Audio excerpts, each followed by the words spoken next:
Hello and welcome to the next video about economics versus the environment. We're now looking at the road ahead, and this is part one out of 4 parts. So we have the old existing way. In traditional economics, there are 4 key things in a business. Firstly, land and natural resources. So this is land to locate factories on or buildings, and natural resources from the land. Secondly, labor, which is the workers. Thirdly, capital, which is investment money and things the business has invested in earlier, like buildings and machines. And lastly, enterprise, which is people with ideas about what can be done and how to organize things. So the proposed new way, the new idea that the natural capitalists are suggesting, is that we combine land and capital and call it all capital. But then we break capital into 4 subsections. Firstly, human capital, the brains, skills, and resources of workers. Secondly, natural resources, the planet's land, oxygen, coal, fresh water, etc. Thirdly, money. And fourthly, machines and tools that have been developed by using capital in the past.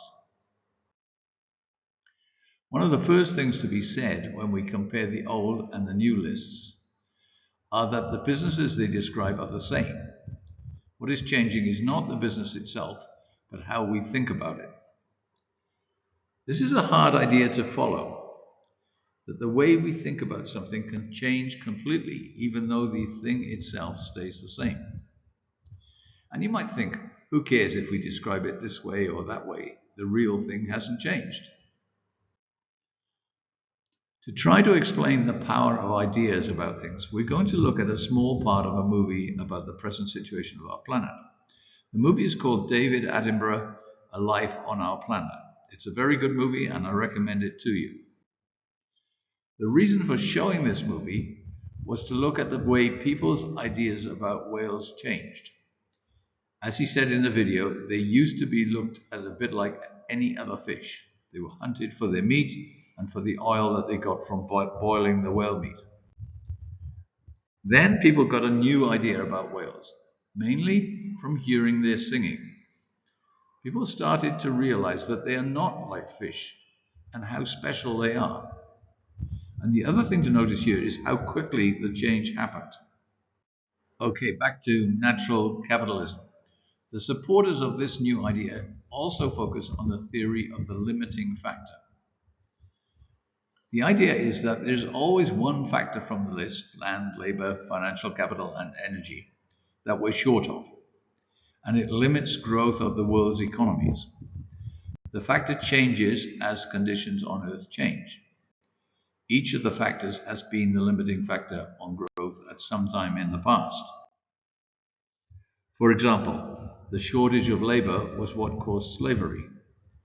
By saying labor is the limiting factor, we mean that the thing that was stopping world economic growth was that there weren't enough workers. We could say that slavery was the solution to that problem. At other times, lack of financial capital has been the limiting factor. This was solved by the development of banking, credit, stock exchanges, and central banks. And at other times again, energy was the limiting factor, which was solved by a move to using fossil fuels like coal and natural gas and oil. The new ideas say that natural resources have now become the limiting factor, and shortage of them is slowing economic growth and will slow it more in the future. The problem is, the present business structure doesn't encourage businesses to use natural resources wisely and to use as little as possible so there will be enough for everyone. To do this would take changes of law and especially tax law, so that extracting the coal or gas or metal or trees from your land would be heavily taxed. And this would encourage you to use as little as possible. The principle of non-substitution is critical. This means that you cannot overcome a shortage of one factor, the limiting factor, by substituting another factor. For example, humans need food, drink, and warm clothing to survive. But if you are in a snowstorm at the North Pole, You need warm clothing because that is the limiting factor. That's what you don't have enough of. It's the only thing that will get you through. Drinking more won't help you because you can't substitute some other factor for the limiting one. Many business people would argue that we can continue as at present because businesses will solve the problems of shortage of natural resources through research and invention. In other words, financial capital to fund that research can be substituted for natural resources. The principle of non substitution says no to that. Environmentalists are failing to persuade businesses about this, with some exceptions.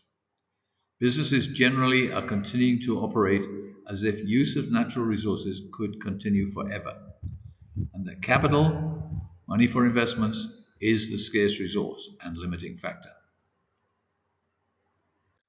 And this is the end, my friend. See you next time for part 2.